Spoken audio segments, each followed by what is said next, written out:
Hi guys, welcome back to my channel. So ನಾನು ಇವತ್ತಿನ ವಿಡಿಯೋದಲ್ಲಿ ಚಿಕನ್ ರೆಸಿಪಿನ ತೋರಿಸ್ತಾ ಇದ್ದೀನಿ. ಸ್ವಲ್ಪ ಡಿಫ್ರೆಂಟ್ ಆಗಿದೆ. ಸೊ ನೀವು ಮನೇಲಿ ಟ್ರೈ ಮಾಡಿ ಹೇಗಿದೆ ಅಂತ ಕಮೆಂಟ್ ಮಾಡಿ.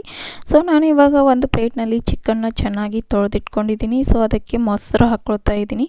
ಹಾಗೆ ಸ್ವಲ್ಪ ಅರಿಶಿನ, ರುಚಿಗೆ ತಕ್ಕಷ್ಟು ಉಪ್ಪು, ಹಾಗೆ ಅಚ್ಚ ಖಾರದ ಪುಡಿನ ಹಾಕ್ಕೊಳ್ತಾ ಇದ್ದೀನಿ.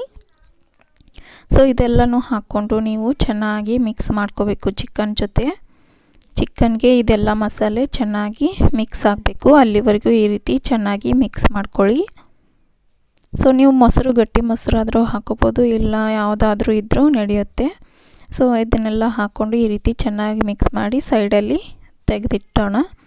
ಸೊ ಇವಾಗ ಒಂದು ಮಿಕ್ಸಿ ಜಾರ್ನ ತಗೊಂಡು ಇದಕ್ಕೆ ಹಸಿ ಕೊಬ್ಬರಿ ಅಥವಾ ಒಣ ಕೊಬ್ಬರಿ ಯಾವುದಾದ್ರೂ ತಗೊಂಡು ಈ ರೀತಿ ಸಣ್ಣಗೆ ಕಟ್ ಮಾಡಿ ಹಾಕ್ಕೊಳ್ಳಿ. ಹಾಗೆ ಬೆಳ್ಳುಳ್ಳಿ, ಕರಿಬೇವು, ಕೊತ್ತಂಬರಿ, ಹಾಗೆ ಹಸಿ ಶುಂಠಿ, ಹಾಗೆ ಕೊತ್ತಂಬರಿ, ಸ್ವಲ್ಪ ಪುದೀನಾನ ಹಾಕ್ಕೊಳ್ಳಿ, ಫ್ಲೇವರ್ ಚೆನ್ನಾಗಿರುತ್ತೆ ಅಂತ. ಹಾಗೆ ಇದನ್ನು ಸ್ವಲ್ಪನೇ ಹಾಕ್ಕೊಳ್ಳಿ, ಜಾಸ್ತಿ ಹಾಕ್ಕೊಳಕ್ಕೆ ಹೋಗಬೇಡಿ, ಯಾಕಂದರೆ ಪುದೀನ ಫ್ಲೇವರ್ ಜಾಸ್ತಿ ಆಗಿಬಿಡುತ್ತೆ.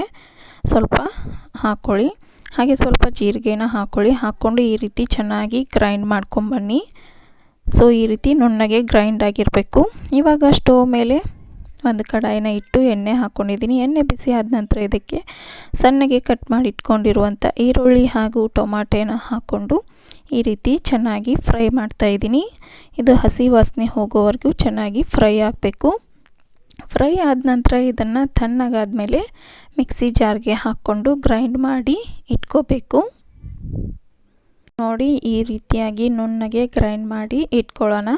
ಸೊ ಇವಾಗ ಒಲೆ ಮೇಲೆ ಒಂದು ಪಾತ್ರೆನ ಇಟ್ಕೊಂಡು ಇದಕ್ಕೆ ಎಣ್ಣೆನ ಹಾಕ್ಕೊಳ್ತಾ ಇದ್ದೀನಿ. ಎಣ್ಣೆ ಬಿಸಿ ಆದ ನಂತರ ನಾವು ಮಿಕ್ಸ್ ಮಾಡಿಟ್ಕೊಂಡಂಥ ಚಿಕನ್ನ ಇದಕ್ಕೆ ಹಾಕ್ಕೊಳ್ಳೋಣ.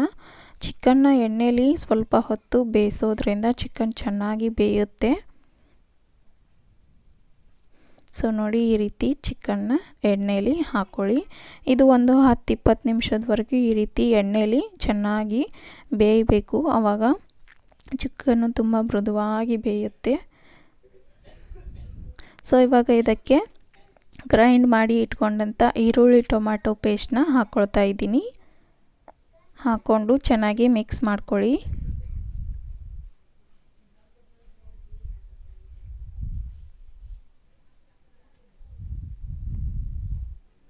ಚಿಕನ್ನ ಆಗಾಗ ಈ ರೀತಿ ಚೆನ್ನಾಗಿ ಮಿಕ್ಸ್ ಮಾಡ್ತಾ ಇರಬೇಕು, ಇಲ್ಲಾಂದರೆ ಒಂದೇ ಕಡೆ ಬೇಯುತ್ತೆ. ಈ ರೀತಿ ಆಗಾಗ ತಿರುವಿ ಹಾಕೋದ್ರಿಂದ ಚಿಕನ್ ತುಂಬಾ ಚೆನ್ನಾಗಿ ಬೇಯುತ್ತೆ ಅಂತಲೇ ಹೇಳ್ಬೋದು. ಸೊ ಇವಾಗ ಇದಕ್ಕೆ ನಾನು ಶುಂಠಿ ಬೆಳ್ಳುಳ್ಳಿ ಪೇಸ್ಟ್ನ ಹಾಕ್ಕೊಳ್ತಾ ಇದ್ದೀನಿ. ಸೊ ನೀವು ಮನೆಯಲ್ಲೇ ಮಾಡಿಟ್ಕೊಂಡಿದ್ರೆ ಮನೆಯಲ್ಲೇ ಇದ್ದದ್ದನ್ನು ಹಾಕೋಬೋದು, ಇಲ್ಲಾಂದರೆ ಶಾಪ್ನಲ್ಲಿ ತಂದಿದ್ದನ್ನು ಕೂಡ ಹಾಕೋಬೋದು. ಸೊ ಇದನ್ನು ಸ್ವಲ್ಪ ಜಾಸ್ತಿ ಹಾಕ್ಕೊಳ್ಳಿ, ಚೆನ್ನಾಗಿ ಫ್ಲೇವರ್ ಬರುತ್ತೆ, ಚೆನ್ನಾಗಿ ಫ್ಲೇವರ್ ಕೊಡುತ್ತೆ ಚಿಕನ್ಗೆ. ಸೊ ಇವಾಗ ಸ್ವಲ್ಪ ಅರಿಶಿನ ಹಾಗೆ ರುಚಿಗೆ ತಕ್ಕಷ್ಟು ಉಪ್ಪು ಹಾಕ್ಕೊಳ್ತಾ ಇದ್ದೀನಿ. ಸೊ ನಾವು ಮೊದಲೇ ಹಾಕ್ಕೊಂಡಿರೋದ್ರಿಂದ ಸ್ವಲ್ಪ ನೋಡ್ಕೊಂಡು ಹಾಕ್ಕೊಳ್ಳಿ, ಜಾಸ್ತಿ ಹಾಕ್ಕೊಳಕ್ಕೆ ಹೋಗ್ಬೇಡಿ.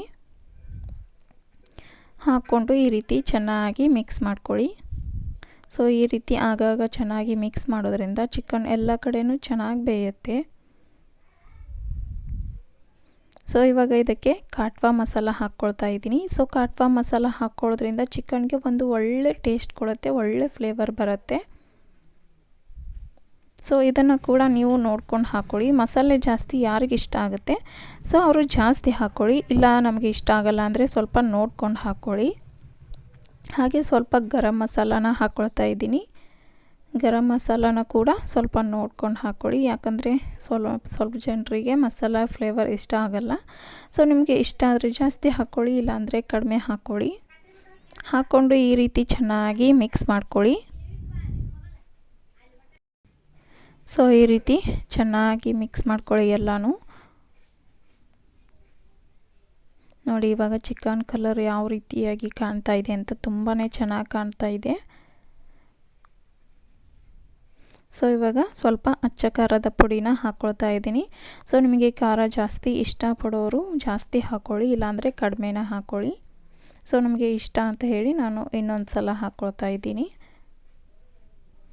ಹಾಕ್ಕೊಂಡು ಈ ರೀತಿ ಎಣ್ಣೆಲಿ ಚೆನ್ನಾಗಿ ಮಿಕ್ಸ್ ಮಾಡ್ಕೊಳ್ಳಿ. ಸೊ ನೋಡಿ, ಕಲರ್ ಯಾವ ರೀತಿಯಾಗಿ ಕಾಣ್ತಾ ಇದೆ, ರೆಡ್ ಕಲರ್ ತುಂಬಾ ಚೆನ್ನಾಗಿ ಕಾಣ್ತಾ ಇದೆ.